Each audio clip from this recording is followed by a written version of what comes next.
Seja muito bem-vindo, seja muito bem-vinda a Gas Week, seu novo videocast da indústria de gás natural do Brasil. Meu nome é André Ramalho, editor da Gas Week, a newsletter semanal que você recebe todos os sábados na sua caixa de entrada. Se não recebe ainda, faça a inscrição, conteúdo gratuito da agência Eixos para você sobre o mercado de gás natural.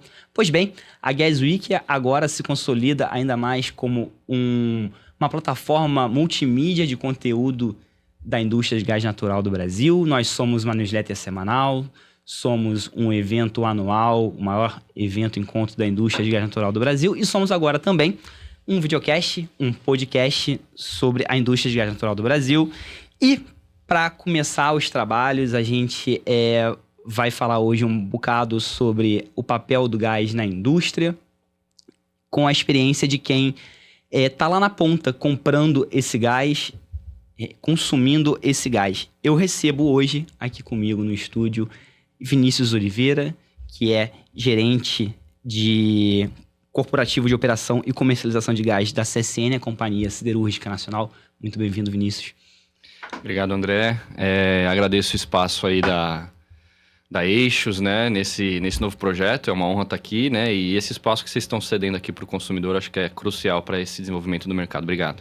Perfeito. E recebemos aqui também Cláudio Lindemeyer, que é diretor de comercialização de gás natural bimetano da Vulcain, que é o braço de comercialização de gás e energia da Braskem, que também é um grande consumidor de gás natural e vai estar compartilhando também um pouquinho da experiência da Braskem nessa migração para o Mercado Livre. Seja muito bem-vindo, Cláudio. Bom dia, André. Bom dia, Vinícius. Bom dia a todos que estão ouvindo. Prazer, obrigado pelo convite. Espero que a gente consiga abordar aí os vários temas que a gente vem vivenciando aí no mercado. Bom, perfeito. CSN e Braskem são duas gigantes, né, industriais no Brasil, e migraram para o Mercado Livre muito recentemente, né? A CSN primeiro foi ali em meados do ano passado, não é isso, Vinícius? Sim, foi em julho. Isso, e a Braskem no início desse ano em São Paulo. A partir de janeiro desse ano. CSN no Rio e Braskem em São Paulo, né? Fazendo essa primeira migração para o Mercado Livre. E aí eu acho que o pontapé inicial aqui da gente pode ser, Vinícius, tentar compreender um pouquinho como é que foi esse processo de migração de vocês, né? Como é que vocês chegaram lá nesse Mercado Livre de gás, né, que está ganhando tração no Brasil hoje. E quais são já, nesse primeiro ano, né, a gente pode falar quase um ano aí de operação, as lições aprendidas já, né? Não, ótimo. Bom, acho que o Mercado Livre de gás natural no Brasil é incontestável, né? Acho que o desenvolvimento que a gente teve nesse último ano, acho que isso é realmente um fato. A nossa migração, ela nasce de um idealismo do meu antigo diretor, né, Rogério Pizzetto, um profissional aí do mercado de energia, né, hoje não está mais na companhia, mas é um desenho que a gente já vinha falando, acho que há 3 anos, André, talvez a Braskem também, né, Cláudio, estudando esses movimentos que a indústria poderia fazer, e esperando, assim, a pavimentação de alguns conceitos que ainda não estavam claros, né, mas aí eu acho que uma coisa que a gente percebeu é que a gente precisava botar a mão na massa. Acho que essa é a primeira grande percepção que nós tivemos, né? Nós vimos que precisávamos ali trabalhar muito próximo da agência, no caso a Genersa do Rio de Janeiro, né? E da concessionária, da Naturgy, né? Da distribuidora. Então, eu acho que a gente praticamente redige aí e constrói esse CUSD juntos. Então, acho que esse foi um ponto ali de inflexão dessa nossa migração. CUSD que é o contrato de uso do sistema de distribuição. Sistema, né? Entre o consumidor livre e a distribuidora, né? Perfeito. Então, o CUSD não existia no Rio de Janeiro. Então, a gente vai lá e acho que fizemos reuniões aí de longas horas com esses 2 agentes para construir esse CUSD. Na CSN, a gente sempre usa a expressão de que não era o CUSD ideal, mas era o CUSD possível. E dentro do CUSD possível, a gente, então, enxerga aquele movimento de migração que, de fato, se torna possível. Mas eu acho que tem um pouco de tomada de risco, né? E eu acho que isso é um pouco do que eu quero elucidar aqui, acho que hoje nesse nosso bate-papo, né? O consumidor, ele é o tomador de risco nessa questão do Mercado Livre, né? E pensando numa aplicação financeira, assim, você tem ganho, óbvio, a gente vai falar um pouco sobre ganho aqui para a indústria também, mas você tem risco. Então, balancear isso entre risco e ganho é justamente aí o que fez a diferença ali para nós. E a gente enxerga esse ganho e parte, então, com essa criação desse CUSD junto dos agentes de mercado. E uma vez que isso está feito, a gente começa a botar a mão na massa. Então, a migração da CSN é uma migração um pouco disruptiva, porque a gente migra com a contratação do transporte no trecho de saída. É algo que é totalmente disruptivo naquele momento que a gente está fazendo. Acho que hoje a Braskem, né, Cláudio, também já faz. Mas eu acho que isso também é um ponto a se destacar da nossa migração. Migramos integralmente, que era uma outra coisa disruptiva. Tinha muitos clientes que estavam migrando parcialmente. A nossa unidade tem um consumo de 1.300.000 metros cúbicos por dia. E isso é um pouco impressionante, porque é quase que compatível a 3 estados do Nordeste. Hoje talvez seja o maior consumidor ativo, né? Eu diria que sim. Livre, né? Eu diria que sim. Teriam outros, mas que não estão ativos, né? Então, acho que tem todo esse conceito de tomador de risco. Então, a gente olha para aquilo e um apoio da liderança. A CSN tem esse DNA de vanguardismo, digamos assim, né? De vanguarda, de estar ali à frente em algumas iniciativas. Então, a gente teve o apoio da alta liderança e seguimos. Mas acho que para início de conversa sobre a migração, acho que foi um pouco disso. Tomar risco, enxergar o benefício, mas principalmente tentar mapeá-lo e trabalhar muito em conjunto com a agência, com a distribuidora. Cláudio, como é que foi lá em São Paulo esse processo de migração da Braskem? Boa.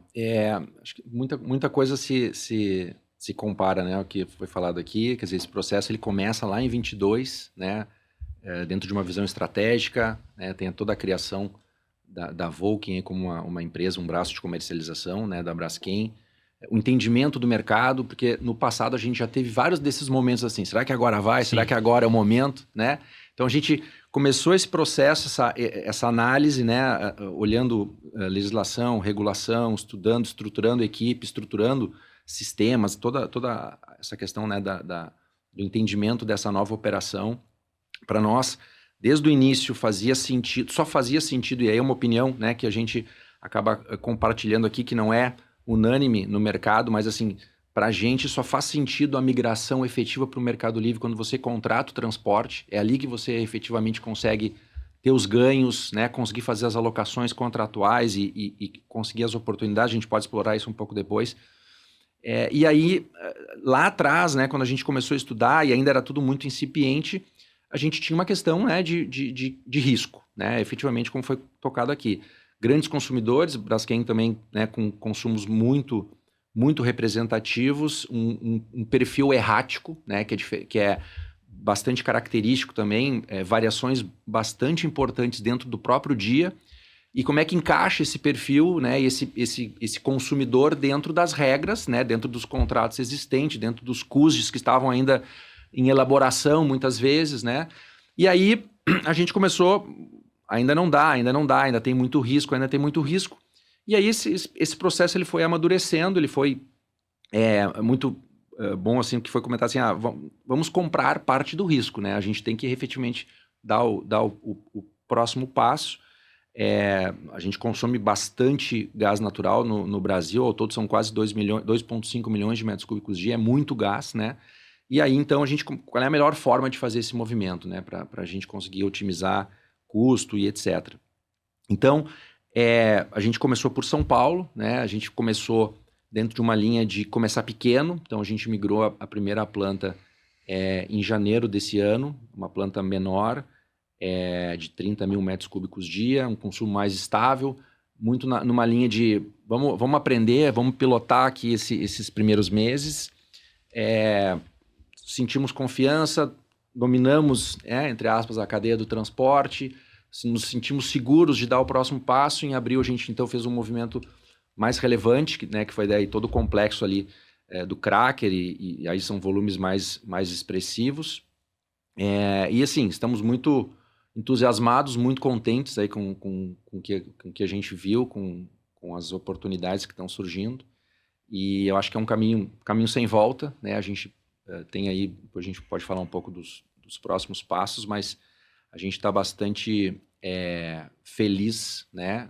Claro que tem muita coisa ainda, óbvio, tem muito Sim. ajuste a ser feito, mas a gente já está conseguindo operar, né? Tivemos alguns cases interessantes aí nesses primeiros 6, 7 meses de operação. Hoje o risco qual é maior para você, o Vinícius? É o transporte, de fato? Ali as penalidades que envolvem os transportadores, enfim? Eu acho que, sobretudo de largada, né, André, o risco do suprimento, que não se paga qualquer outro risco de penalidade que você falar, né? Se você não fizer uma boa estratégia de contratação, e aí o Cláudio tocou num ponto aqui que eu acho que é interessantíssimo, que é o perfil errático.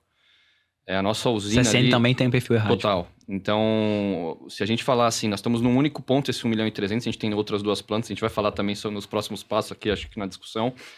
Mas assim, nós temos numa única planta esse 1.300.000. Então, assim, você imagina numa produção de aço se eu tiver a falta do insumo. Então, assim, não tem penalidade que seja equivalente. Sim.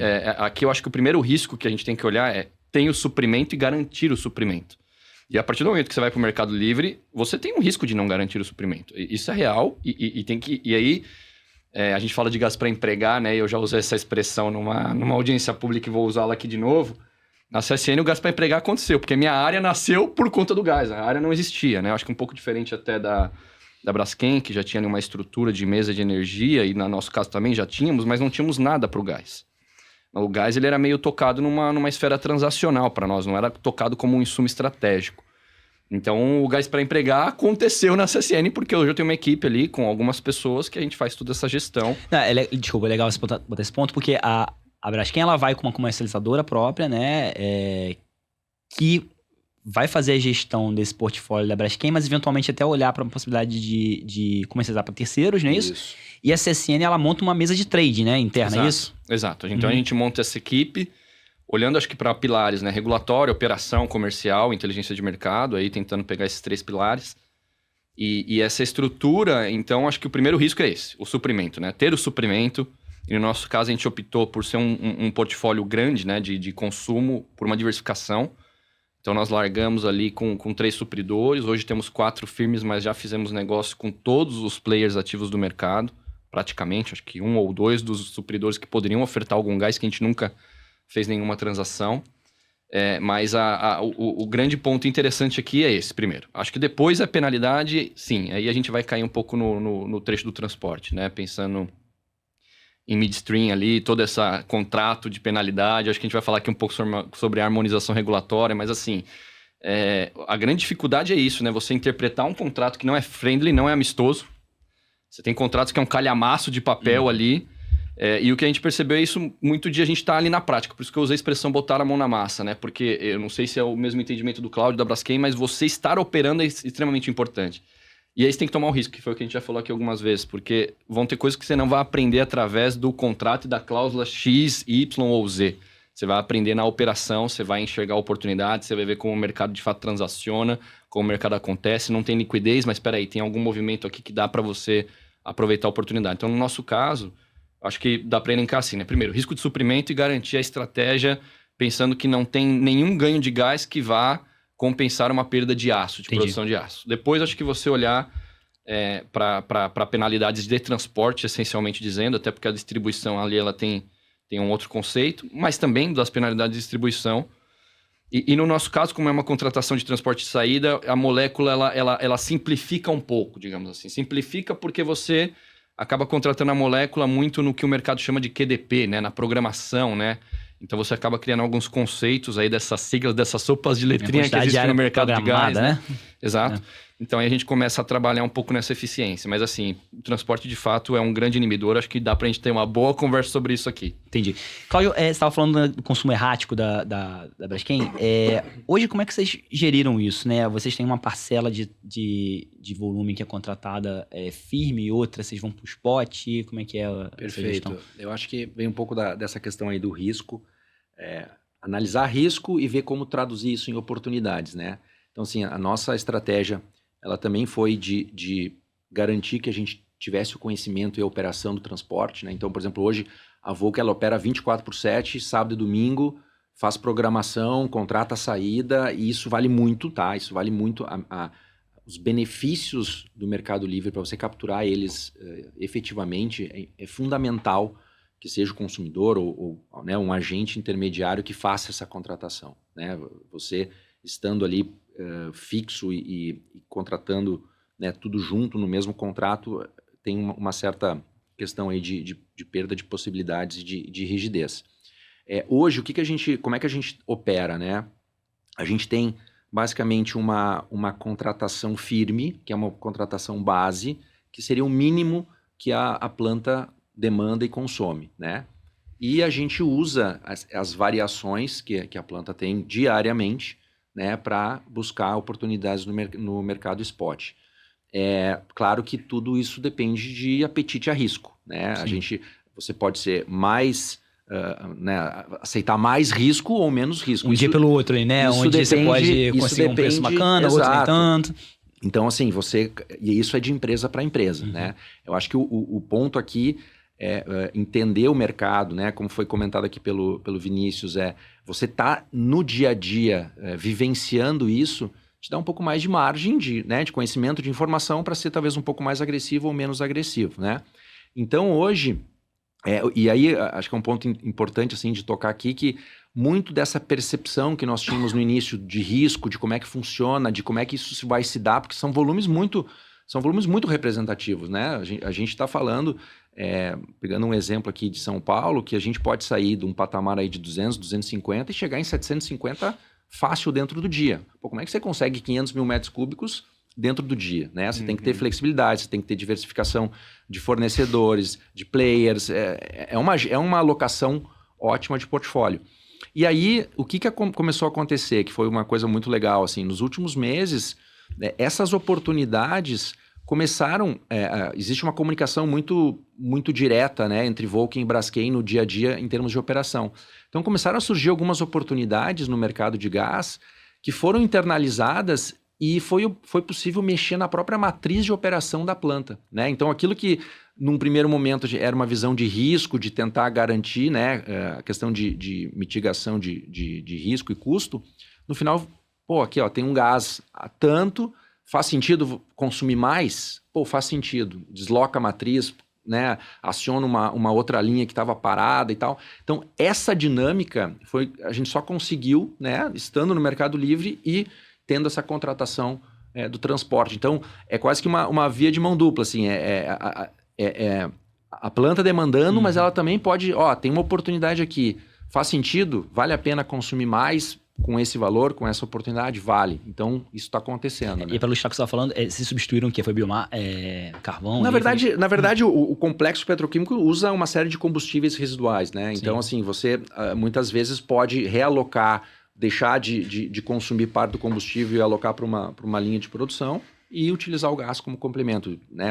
É uma matriz bastante complexa, mas essa comunicação, né, entre quem está ali na operação, seja na mesa, seja, né, no nosso caso, na própria comercializadora, olhando e avaliando oportunidades diárias que acontecem. Então, todos os dias, tem essa rota aqui, esse gás aqui é tanto, faz sentido?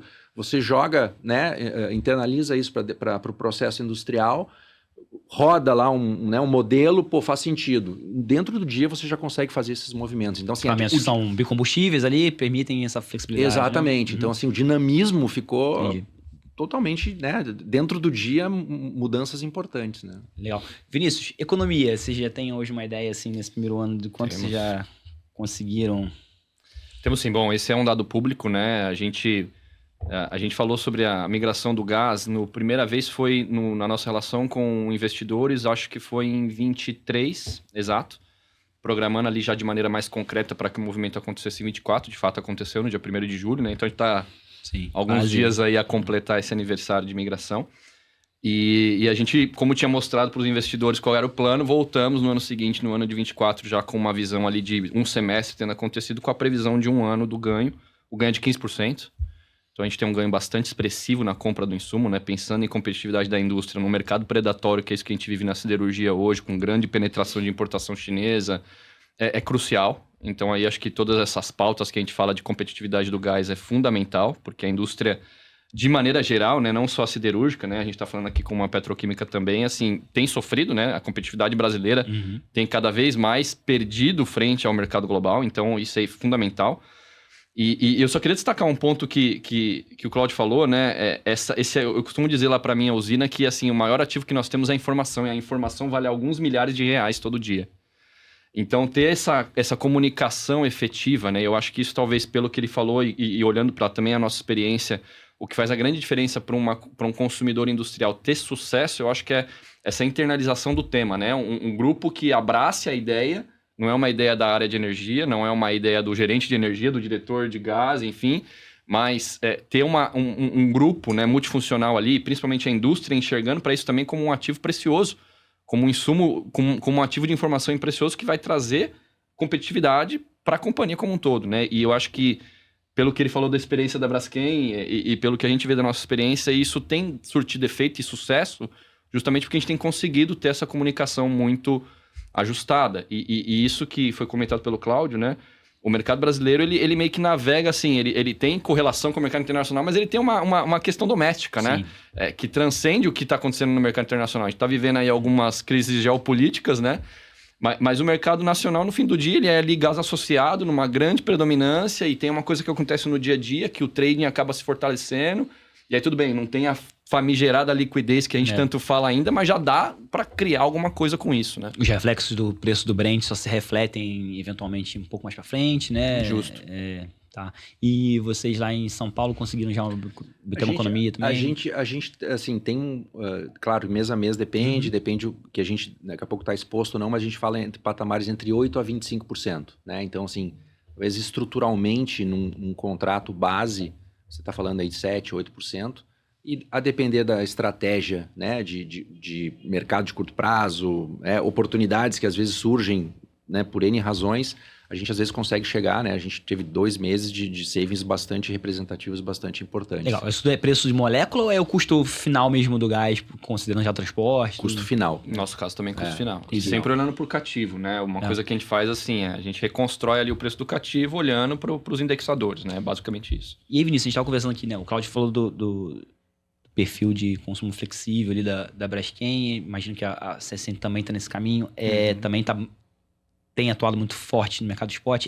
A gente hoje chegou ao amadurecimento do mercado de spot já ao ponto, a gente está falando aí já de criação de bolsa, de comercialização. Estamos nesse ponto já? Ou... Na minha opinião, não. Não.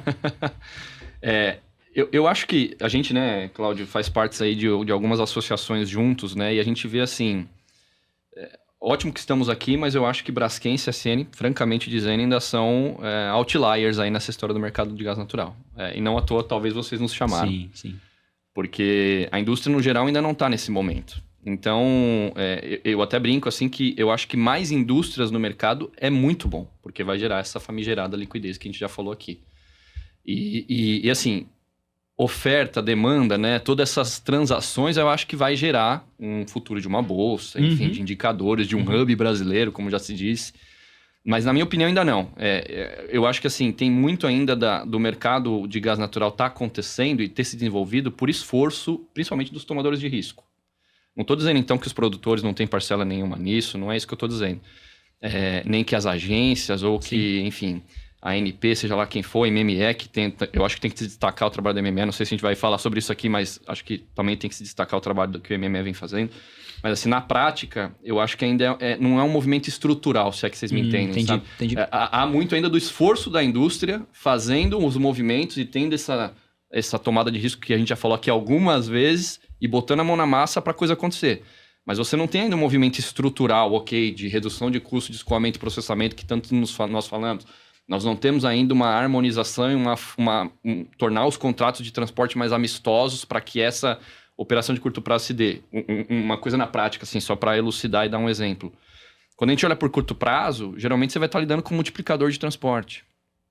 Então, assim, se você não contratou aquele transporte numa flexibilidade que você consiga atender, numa hipótese como essa que o Claudio citou aqui, eu tenho um gás molécula muito competitivo, mas muitas vezes o inibidor é o transporte. Perfeito. Por quê? Porque eu vou olhar para aquela operação e vou falar, tá bom, em molécula daria para eu ligar uma outra caldeira, ou eu fazer uma outra operação, ou ligar uma determinada linha, tudo bem. Só que, às vezes, você vai olhar para o multiplicador e vou pagar 1,65 na tarifa do transporte. Então, quer dizer, no PG, né, no preço do gás final, que foi justamente a tua provocação, a operação já não se justifica. Já não se justifica. Então, acho que a gente precisa de algumas melhorias estruturais para justamente gerar essa maior liquidez, para que... Eu acho que o mercado consumidor ainda tem medo, sendo muito sincero. A gente está falando aqui com 2 empresas, que uma tem uma comercializadora, uma criou uma mesa de gás, mas não vai ser a realidade de todos os consumidores industriais, sendo muito franco. Então, muitas comercializadoras vão ter que atuar suportando, né, esses consumidores. E outras indústrias, muitas das vezes, não vão ter essa expertise ou esse espírito de tomador de risco de falar, legal, vou programar 24 horas por dia, vou programar 7 dias por semana e vou estar ali com uma equipe olhando isso, que é justamente o que a gente também faz na CSN. Então, quer dizer, na minha visão, ainda estamos longe disso, porque você vê alguns consumidores industriais tão grandes, tal qual uma Braskem, tal qual uma CSN, mas que ainda não fizeram esse movimento. Então, acho que a gente ainda precisa chegar nisso. Essa é a minha opinião. Tá, eu queria ouvir então um pouquinho a visão de quem também tá na comercialização desse gás, né? Eu concordo. Eu acho que daqui um tempo, e não sei o quão rápido seremos, 2 anos, 3 anos, não sei, teremos algo nesse sentido, mas eu acho que a gente ainda está num movimento inicial que é esse processo de migração, né? Assim, são as empresas, de certa forma, tomando coragem, né?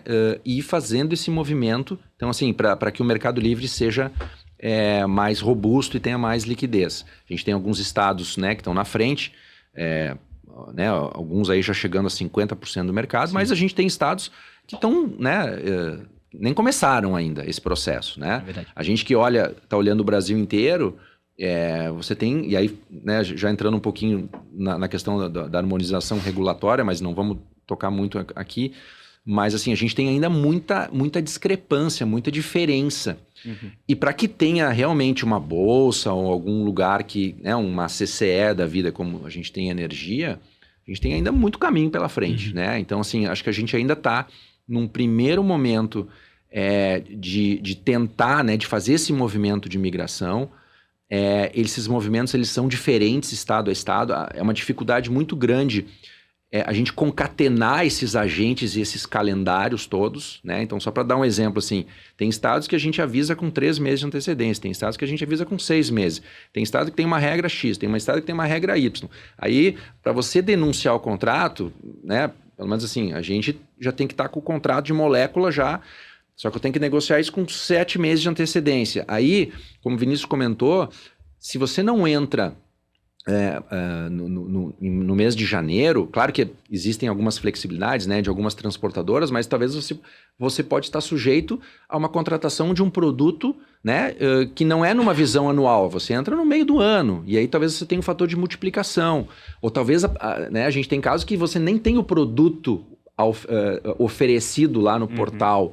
Então, eu acho que existe uma evolução a ser feita entre os vários elos da cadeia, né? Eu acho que a gente tem aí um processo de avanço para acontecer, para que a gente possa efetivamente ter um mercado mais líquido e um pouco mais fluido, né? Ainda a gente está um pouco amarrado nas regras, na regulação. Vamos aprofundar um pouco esse ponto, porque a Braskem, ela tem plantas em muitos locais, ela é bem pulverizada, né? Ela tem uma presença, enfim, bem ampla no país, geograficamente.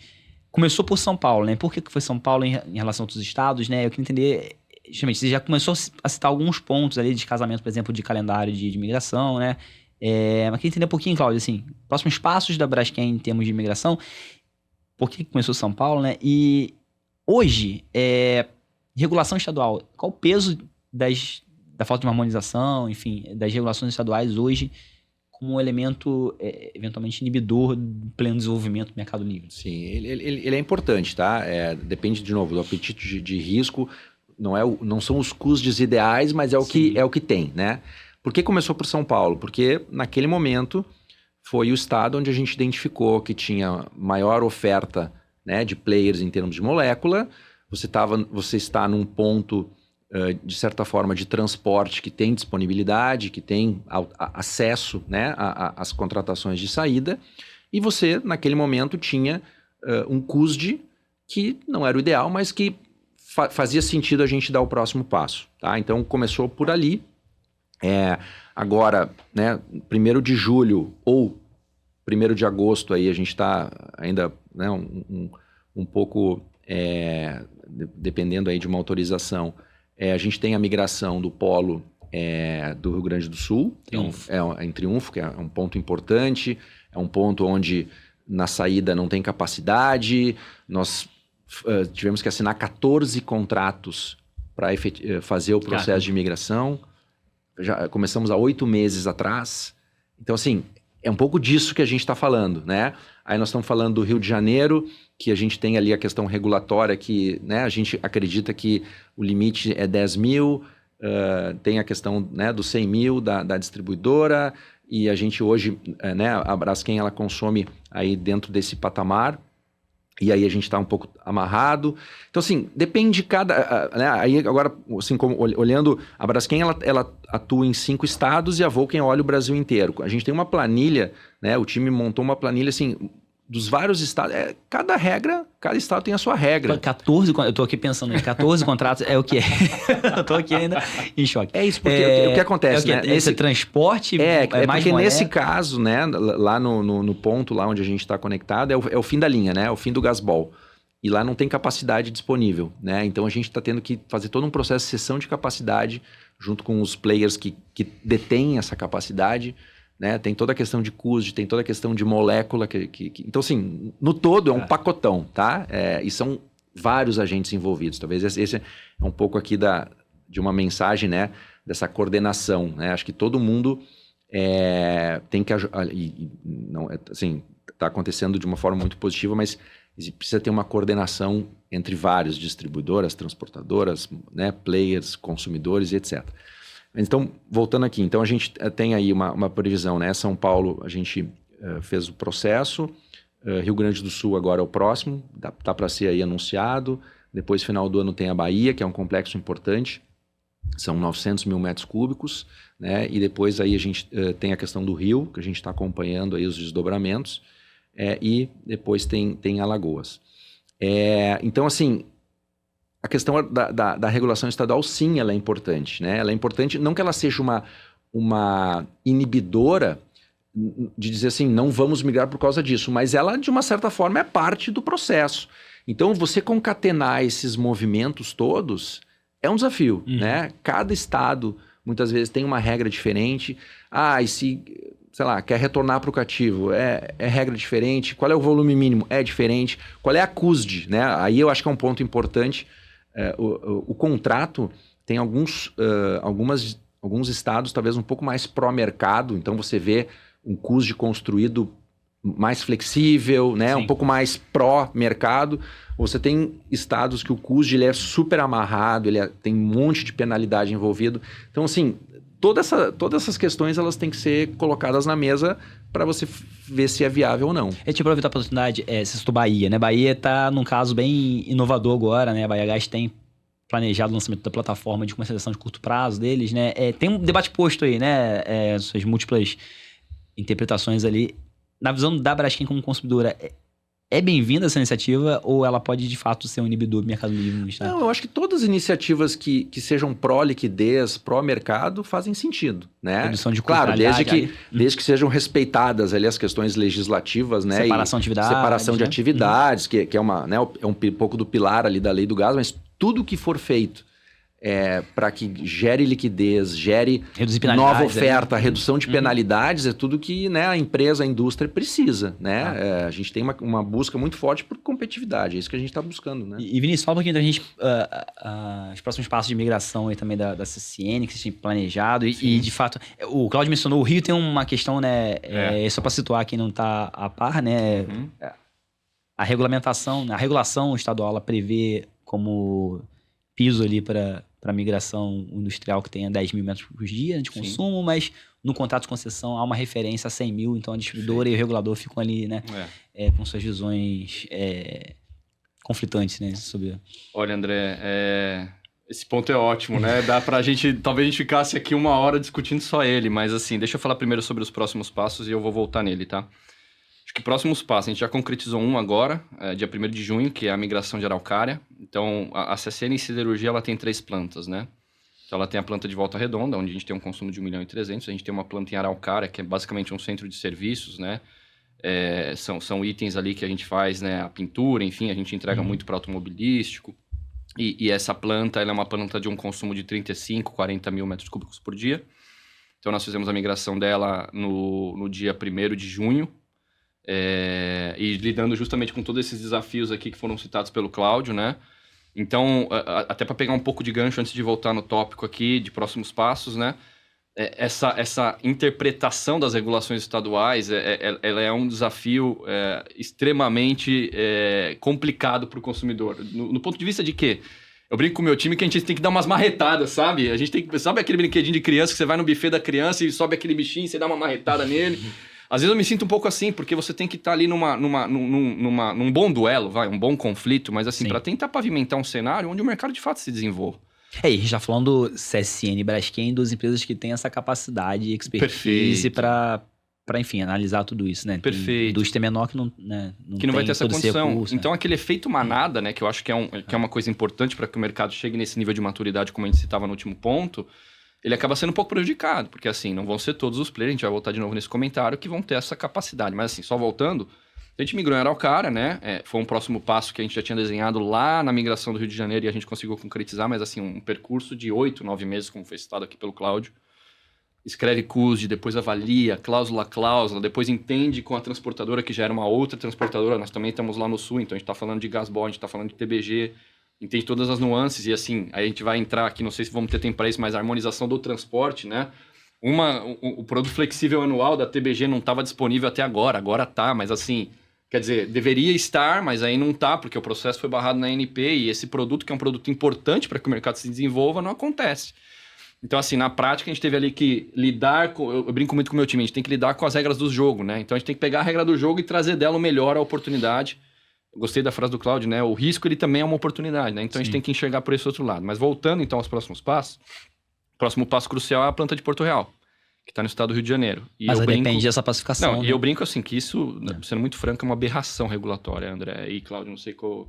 É uma aberração, porque, assim, você está falando de um contrato de concessão de 30 anos atrás... E você está falando de uma posição, de uma deliberação muito clara da agência reguladora, né? Então, assim, se não acontece, no minimamente o que deveria é uma sanção. Se a gente for ver na prática, né? De um mercado que se desenvolveu tamanho em um ano e de uma lei do gás que é de 2021. Então, assim, são coisas díspares, né? Do ponto de vista de tempística. Então, assim, não tem como dizer algo sobre isso. Então, eu costumo dizer que no caso de Porto Real, a gente não está nem pensando em ganhar dinheiro, a gente está perdendo. A cada dia que passa e eu não migro Porto Real, eu estou perdendo dinheiro. Por quê? Porque eu já tenho equipe, eu já tenho contrato, eu já tenho portfólio, já tenho transporte. Quer dizer, cada já dia tem a que experiência, passa, né, de cada volta dia que passa, redonda ali eu tô perdendo mostrando. dinheiro. Então, assim, é uma planta que para mim, eu deveria... Se hoje a Genersa fala, pode migrar, eu migro amanhã. Uhum. Então, assim, porque eu tô falando de outros 30, 40 mil, que do ponto de vista de portfólio eu consigo gerenciar muito bem. Então, assim, sendo muito sincero, né, a Genersa precisa se posicionar. É uma cobrança para a Genersa. A Genersa precisa se posicionar diante desse contexto. Porque, assim, senão, qualquer agente vai poder fazer o que quiser. A deliberação é clara, né? Cláudio, Braskem também tem planta no Rio, dentro desse limite aí, né? Sim, sim. A gente está acompanhando, né, nas discussões aí junto a associações e tentando... Acho que a gente deve ter aí alguns próximos capítulos aí. Tá. A gente está no meio de uma discussão, de fato, sobre a harmonização regulatória, né? O Ministério da Energia abriu aquela tomada pública de contribuições, há uma perspectiva de que esse ano saia o Pacto Nacional, né, de harmonização. Vinícius, vocês hoje, enfim, nesse processo de tomada pública, contribuíram lá com... Você fala na ANP, MME... O Ministério da Energia, né? Sim, contribuímos. Eu acho que até essa mão na massa, acho que dá pra gente um pouco de experiência pra gente poder comentar algumas coisas, né? Então, nessas consultas públicas do transporte, a gente contribui em todas, né? A gente faz questão de estar ali. A gente está participando também, junto com a Braskem, do Conselho, do Comitê de Carregadores, do Conselho de Usuários, né, do transporte. Né? Uhum. Então, a gente tenta, uma meta nossa, assim, é ter essa voz, né, participativa nessas discussões, porque a gente enxerga, acho que foi muito bem colocado pelo Cláudio aqui, o eixo do transporte ele é um hub de oportunidade, de fato. Então, se ele tem uma condição pró-mercado, que hoje eu acho que ainda está longe de ter. Vou dar um exemplo. Flexível anual, né, que foi o produto que a gente citou aqui. As transportadoras, na NTS, por exemplo, não tem multiplicador. Mas a TBG decidiu por si que vai ter multiplicador. Quer dizer, qual que é o princípio de um produto flexível anual? Que ele fomente o mercado e que ele seja uma condição que iniba o consumidor. Ao invés de ele ir para um curto prazo, que ele contrate uma operação anual e que aquela operação anual depois vai entrar em toda a conta regulatória, né, das transportadoras, enfim. Mas assim, na prática, o produto flexível anual, ele existe para fomentar que o mercado consumidor entre num flexível anual ao invés de entrar num curto prazo. Agora, a partir do momento que o multiplicador é quase igual, qual a atratividade de você entrar num flexível anual? E assim, uma definição sem uma consulta pública, sem uma abertura ao mercado para contribuir. Então, assim, a gente tem tentado participar onde tem espaço. Uhum. Infelizmente, algumas decisões ainda são tomadas unilateralmente, André, e eu acho que isso, no momento onde o mercado espera se desenvolver, é um grande tiro no pé. Porque se a gente está falando de criar liquidez, de fomentar a curto prazo, todas essas questões de transporte, elas são muito sensíveis para que o mercado consumidor consiga viabilizar suas operações. Então, uma contribuição que a gente deu no transporte unânime, nossa, em todas as contribuições que a gente pôde dar, é essa questão do multiplicador. A questão do multiplicador é não uma ofensa para a liquidez do mercado. Porque se você pensa numa operação de curto prazo, como muitos players fizeram de Argentina, Bolívia, seja lá o que for quando tem uma oportunidade, se você vai trazer e vai botar nessa conta, que é o ponto anterior que eu coloquei, então às vezes a molécula vale a pena. A gente está falando de trazer gás da Argentina. Uhum. Poxa, às vezes vale a pena, mas peraí, a hora que eu coloco o preço do custo total ali do gás, vale a pena? Então, a gente precisa calibrar um pouco melhor isso para, de fato, trazer esse dinamismo de mercado. Então, assim, só para ratificar, todas as contribuições a gente está lá. A gente costuma dizer muito que multiplicador é um tema de extrema importância, essa transparência, né, dos ativos depreciados, dos contratos legados, né? A gente está começando a tatear um pouco disso, né, para ter um pouco mais de transparência de dados. Mas isso é fundamental, porque se a gente não tiver isso, como é que o mercado de fato vai desenvolver, né? Eu acho que é impossível. Isso é um ponto importante, que a gente, quando fala em harmonização regulatória, a gente vê na cabeça, acho que imediato, questão federal, estadual, né? Os conflitos que possam existir ali, ou nas diversas discrepâncias entre as regulações estaduais entre si, mas tem uma questão de harmonização a nível federal também. Sem citou dúvida. o caso do transporte, né? Enfim, padronização, harmonização. E a harmonização não pode ser ruim para o mercado. A tendência é que ela deveria ser uma harmonização que prevaleça e promova o mercado. Não é pegar o pior exemplo e replicar, né? Pegar o melhor e replicar. Exatamente. O problema da harmonização é que às vezes ela Temos pega algum caso desse? Esse multiplicador é isso. O multiplicador é isso. Quer dizer, eu tenho uma NTS que teria um multiplicador que fomenta o mercado num flexível anual e parece que a tendência está sendo uma harmonização para o pior dos casos. Isso é terrível para o mercado. Entendi. Cláudio, harmonização, o que tu acha que é o ponto mais crítico? Assim, eu acho que, no geral, a gente conseguir, né, fazer com que todos olhem para o mesmo lado. Eu acho que esse é o ponto, né? Então, são vários, como o Vinícius comentou aqui, acho que abordou bem os pontos, a gente está participando, a gente contribui. Quer dizer, a gente ter um alinhamento entre os agentes, seja, né, o federal com os estados, seja entre os estados, seja entre as transportadoras, né? A gente ter regras que, de certa forma, sejam talvez mais parecidas, né? A gente tem exemplos entre estados assim que tem bastante diferença. A gente conseguir ter CUSDs que de certa forma sejam padronizados ou também parecidos. Então, acho que é isso, né? A gente trabalhar nas várias frentes para que todos olhem para o crescimento e amadurecimento do mercado. Acho que esse é o ponto. O Vinícius tocou um ponto ali sobre transporte, né? E esse ano acho que é um ano crítico, né, do transporte. Né? A gente está no meio de uma discussão da ANP sobre critérios de cálculo de tarifa, né? A consulta prévia que ela abriu. Ali, tem uma gama ampla de assuntos, né? Sim. Desde tarifa diferenciada para termoelétrica, short haul lá, na curta distância, enfim. Tem a revisão tarifária das transportadoras acontecendo em paralelo também. Sim. Cláudio, como é que você espera, terminado esse ano, chegar ao fim do ano com que quadro montado aí no transporte?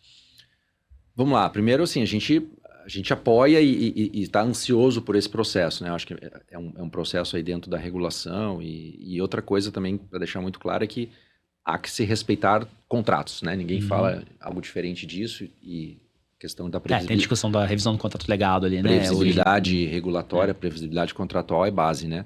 Agora, eu acho que é uma oportunidade importante, né? Do mercado, dos agentes, da regulação, né? Revisar, olhar, eu acho que coisas aí que são coisas bastante antigas, né? Eu acho que no mercado de gás, diferente de energia elétrica, a gente tem um problema sério de acesso a informações, acesso a dados, né? Energia elétrica, por exemplo, que a gente sempre compara, né? Porque eu venho também um pouco dessa área. Você tem liquidação, você tem preço, né? As metodologias, consumos, oferta, tem um operador nacional, etc. E no gás a gente tem uma falta de informação, falta de acesso à informação, né? Você não sabe muito bem o que está acontecendo. E nesses processos, às vezes, acontece isso, né? Da gente não ter... eu tive acesso aí a um pouco de alguns estudos, assim, né? Um agente falando A, outro agente falando B, e são coisas que não se conversam. E nós estamos falando da mesma coisa. Então, assim, acesso, ter transparência de informações, transparência de dados, eu acho que é um ponto muito importante que a gente, né, deveria também... Os investimentos de transporte foram amortizados, não foram, né? Tem valor Exato, residual, tem, né? Assim, eu né, não tenho aqui a resposta, mas assim, o que eu espero efetivamente é que tenha um processo, né, que ocorra um processo.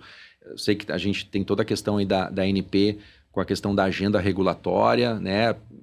Não tenho certeza se isso vai entrar efetivamente, se a gente vai ter isso até o final do ano, sinceramente. Espero que sim, né? Contamos com isso, mas né, do jeito que tá ainda dos ritos que precisam ser feitos, etc. Tic-tac, faltam 6 meses. Exato. E eu acho que ainda, se eu não me engano, né, tem ainda uma etapa ainda que tem que ser cumprida acho que de consulta pública, se eu não me engano. Posso estar enganado aqui. Sim. Mas, então, assim, precisa acontecer, né? Essa agenda regulatória, ela precisa acontecer, né? Ela precisa fazer com que a gente consiga trazer competitividade, trazer, pelo menos, transparência, né? De informações aí. Você falou, né? Só pegando um dado aqui, eu tive do gás da Argentina, a gente teve lá faz 2 semanas, a gente está com os dados aí frescos, a gente fala de competitividade. Aí você está lá falando de molécula, talvez chegando na fronteira ali, sei lá, $6, né? Só que aí, na hora que você começa a internalizar no Brasil, né, esse gás a $6, que, pô, é um gás relativamente competitivo, né? Aí você adiciona mais, sei lá, $2 de transporte e mais $4, $5 em algumas distribuidoras, não sei se vocês já viram, né? A Brás faz esse levantamento. Então, assim, a gente está falando de praticamente...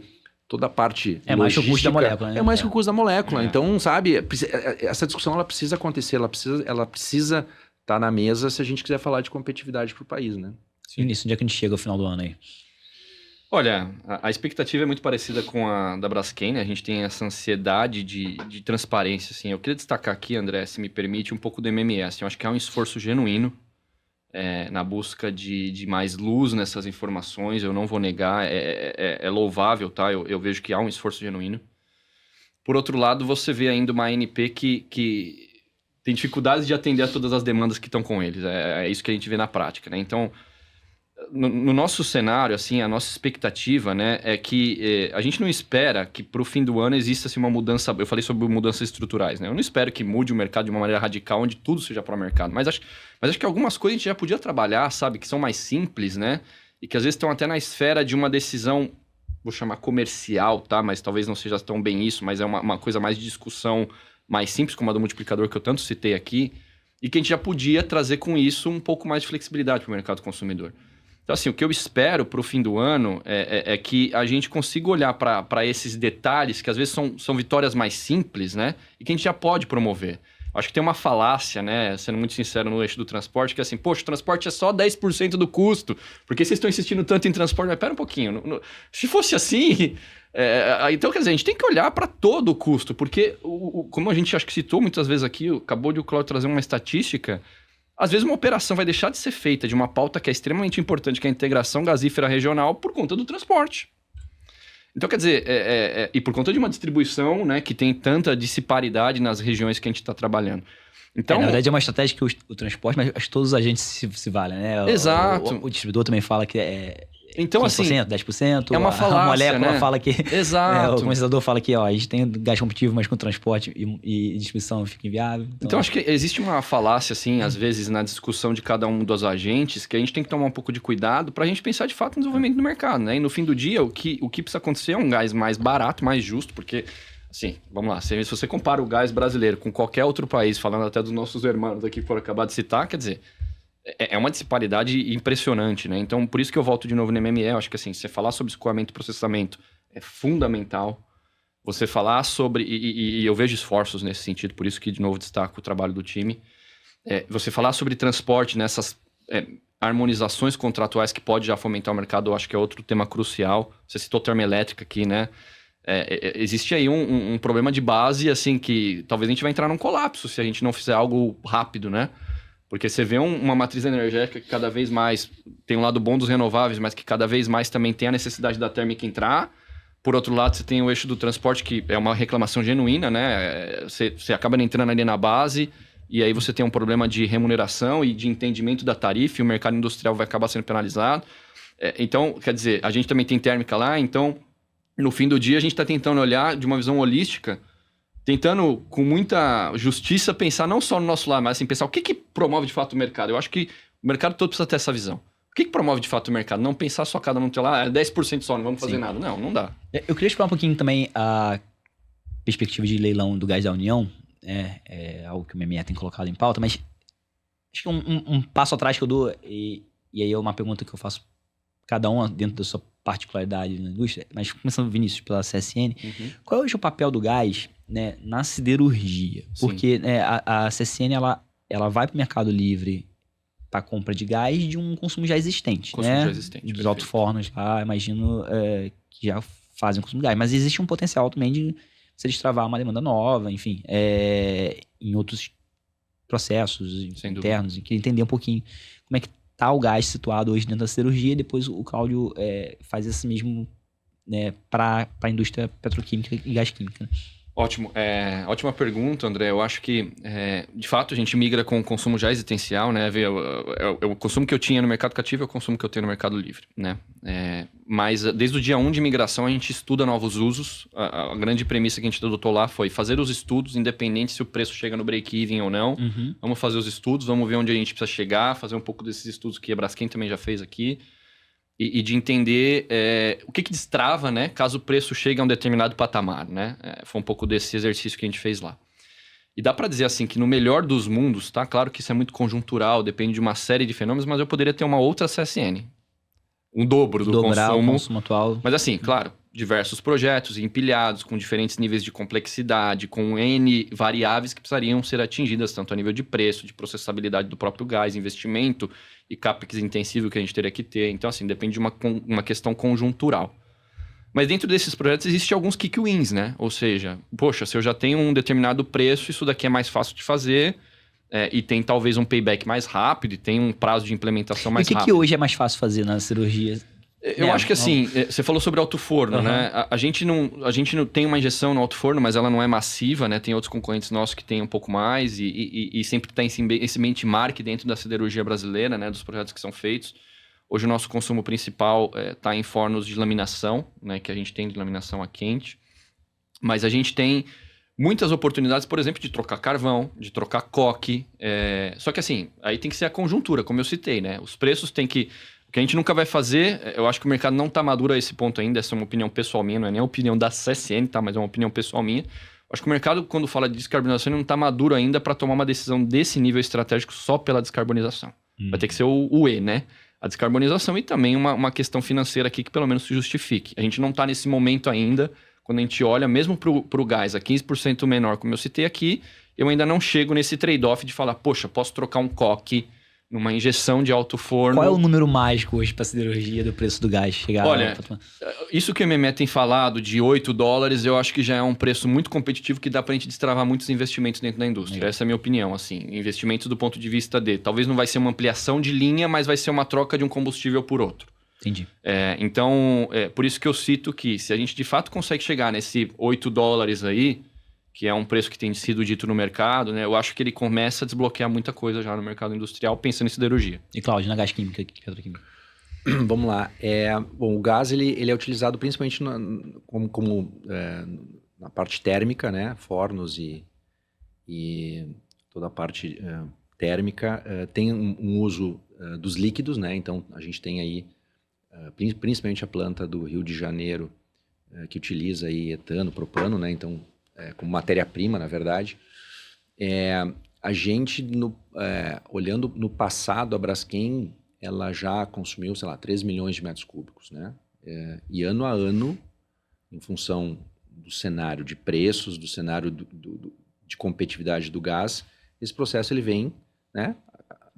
Deteriorando, né? Então, assim, hoje a gente está falando aí de, sei lá, 2 milhões e 200, mas é público, né? São vários projetos que já aconteceram, que você consegue mudar a matriz, né? Então, assim, você hoje, em Alagoas, tem um projeto de biomassa, né? Que competitivo, né? Com foco de descarbonização, substituindo o gás natural. E tem outros aí, né? Olhando... Então, assim, se a gente não fizer algo, né? Como... Aí agora, falando em termos de mercado, né? De buscar competitividade, existe um risco, na nossa visão, de que esse processo começa a se deteriorar e a gente entra em o que a gente chama do espiral da morte, né? Porque é consumo reduzindo, tarifas de transporte ou mesmo distribuição, né? Que de certa forma precisam de incremento de consumo para conseguir ter uma redução ou até mesmo uma estabilização, e você tem menos mercado, menos consumo e essa tarifa tendendo a subir, né? Hoje, o exemplo que eu dei em São Paulo, então assim, ele não é estrutural, mas como a gente teve oportunidades pontuais de um gás barato, ele rapidamente mexe a matriz e você consegue puxar uma quantidade importante, expressiva, adicional, que antes não estava computada, né? Então, se a gente, pensando assim, se a gente daqui a pouco consegue, né, um gás, né, você falou em 8, né, a gente trabalha com 7, 8 dólares posto na planta como uma referência, né, que foi um pouco do próprio trabalho lá do MME, você tem aí uma demanda potencial, sei lá, olhando o caso de Braskem, talvez 1 milhão, 1,5 milhão, né, justamente conseguindo readaptar a matriz interna, né, usando mais gás, desde que ele consiga ser mais competitivo que outras linhas internas de combustíveis, para aumentar, né, consumo. Mas se a gente não fizer nada, a realidade, inclusive, acho que faz um ano que eu apresentei no próprio seminário, acho que lá do MMS, assim, um pouco da visão do consumo da Braskem, e ele está caindo, né? Ele vem caindo e, assim, precisamos fazer algo para mudar isso, né? E aí os impactos, né? Quando você tira volumes representativos, né? Você tem impacto não só no transporte, mas também nas margens de distribuição de distribuidoras, né? Então, assim, é fundamental que a cadeia, né, como um todo, desde a ponta da produção até a ponta da distribuição, entenda isso e trabalhe para que a gente consiga ter uma cadeia mais competitiva, né? Agora, o leilão que, né, tem se falado do gás da União, esse gás ele é limitado, né? Não é uma parcela de gás muito bem. É um volume, se fala em 2, 3 milhões de metros por dia no pico, né, virada da década, mas... Começa com 300 mil, né? Um volume bastante limitado. Não é muita coisa. Vinícius, qual o modelo ideal, assim, pra gente viabilizar esse leilão, assim? Tudo bem, leilão. Vai pra disputa, quem der o melhor preço leva, mas vocês têm hoje um modelo, assim, ideal para... A minha resposta ela não vai ser tão concisa, né? Porque é algo novo, né? A gente, claro que olha isso com muito bons olhos, né? Me preocupa um pouco, sendo muito sincero, quando você fala de terceirizar para a Petrobras, por exemplo, a comercialização. Porque daí você já está criando, de novo, um agente comercializador que é o agente dominante de mercado. Que vai ser onerado por isso, né? Exato, que vai onerar. Então, quer dizer, esse preço já não vai chegar na boca do poço ali, o que a gente está falando de 2 dólares, sei lá, 3, não sei, 1,5. Aí tem diversos números que já foram falados, né?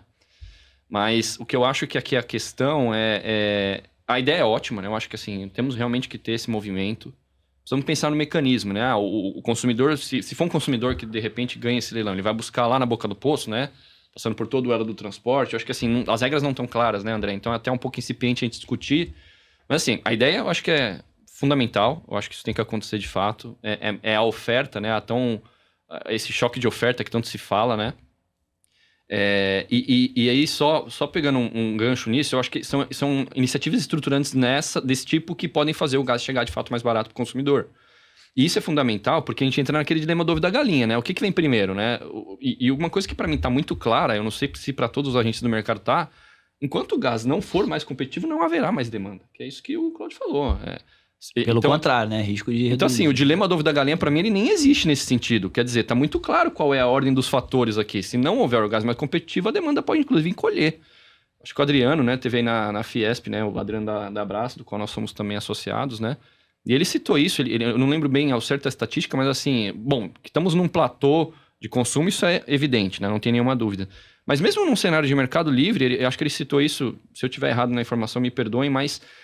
ele falou que no início desse ano, quer dizer, a demanda foi a menor dos últimos anos, mesmo tendo o Mercado Livre, que em teoria já está um pouco numa velocidade um pouco mais acelerada.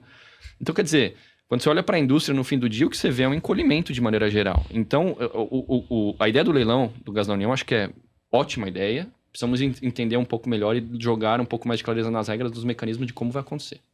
Cláudio, tendo o poder da caneta ali, se você fosse, né, o tomador de decisão, poder público, qual seria o modelo de leilão ideal, assim, na cabeça de vocês?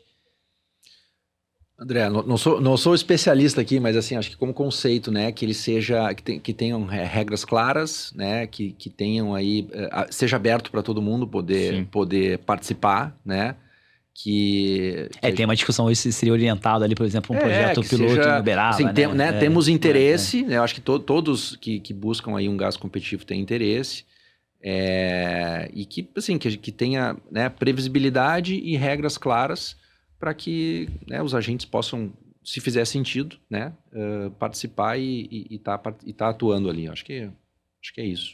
Legal. Eu vou fazer um link já do gás da União para gás argentino e vou explicar qual é o link. Uhum. Porque os dois passam a perspectiva de contratação mais longo prazo, né? Uhum. Quando a gente ouve os argentinos falarem sobre perspectiva de exportação para o Brasil, eles batem muito nessa tecla de que, a gente vai precisar talvez de um contrato mais extenso para viabilizar os investimentos de infraestrutura, por exemplo, né? Seja na Argentina ou aqui mesmo em Uruguaiana, né? Para potencializar toda essa integração regional. A indústria hoje, Vinícius, e volto depois para o Cláudio, está disposta hoje a assumir um contrato de longo prazo de aquisição de gás natural? Falando pela CSN, sim, André. Eu acho que assim, contrato de longo prazo para a CSN não é uma novidade. Para outros insumos, temos contrato de 30 anos, 10, 15, 5. Então, assim, a questão do longo prazo não é um problema para a CSN do ponto de vista da estratégia, né? Agora, eu acho que a gente tem ainda muito para caminhar para chegar nesse nível de maturidade de estar ali assinando a caneta, né? Passando ali o papel e a alta liderança assinando um contrato desse tipo, né? Porque, ao mesmo tempo que tem a tendência da competitividade, acho que o Cláudio trouxe uma estatística muito boa aqui, né? Hoje não é mais viável do que o gás doméstico. Então, quer dizer, que movimentos que vão acontecer nesse médio e longo prazo que, de fato, vão fazer com que se torne atrativo e o apetite de uma alta liderança cresça para falar, legal, vou fazer aqui um contrato de 15 anos para justificar um investimento de gasoduto.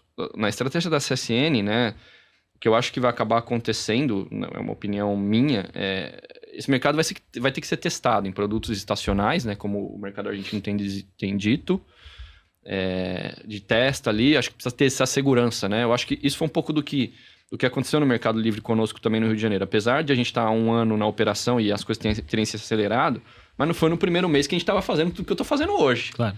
Então, acho que tem aí uma questão de maturidade que precisa ser perseguida para a gente chegar nesse modelo. Mas, assim, na prática, o que eu vejo que precisa acontecer do gás argentino as coisas precisam se concretizar um pouco mais, a gente entender onde estão os gargalos, onde estão os obstáculos que precisam ser superados, e aí convencer uma alta liderança de, poxa, vale a pena fazer um contrato de 10 anos, né, de 15 anos. Cláudio Braskem também estaria disposta a... acho que um pouco acrescentar nisso, acho que está muito alinhado, acho que, né, a questão do longo prazo não é problema, a questão é efetivamente entender se é um gás que vem competitivo, né, e que aí talvez...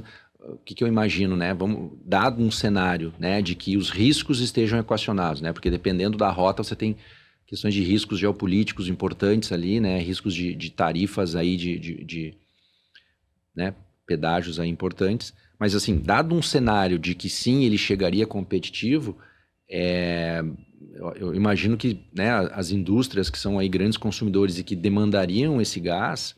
Né? Cada um, claro, óbvio, parece que não pegaria todo esse gás, mas posso contribuir com tanto, né? E aí, somando tudo isso, daqui a pouco a gente conseguiria chegar, assim, num volume interessante, num volume expressivo, e que poderia, talvez, né, viabilizar. Então, acho que, de novo, é um caminho que a gente precisa estar acompanhando, estudando, mas tem coisa a ser feita, né? A gente não consegue hoje trazer esse gás, por mais que tenha molécula, sei lá, 300 anos, né? São quantidades aí absurdas. Chega, de certa forma, num preço relativamente competitivo na fronteira, mas depois, quando internaliza isso, você bota mais um igual ou maior, né, em termos de preço, né? Mais uma parcela importante aí. Muito bem. A gente conversou, então, com o Vinícius Oliveira, da CSN, com o Cláudio Lindemeyer, da Volkswagen Braskem, para falar um pouquinho sobre gás na indústria. Agradeço, Vinícius, pela tua gentileza de estar aqui com a gente. Agradeço mais uma vez também, Cláudio. E essa é a Gas Week, nosso novo videocast da indústria de gás natural do Brasil. Sejam muito bem-vindos. Obrigado pela presença de vocês. Obrigado pelo convite. E continue com a gente.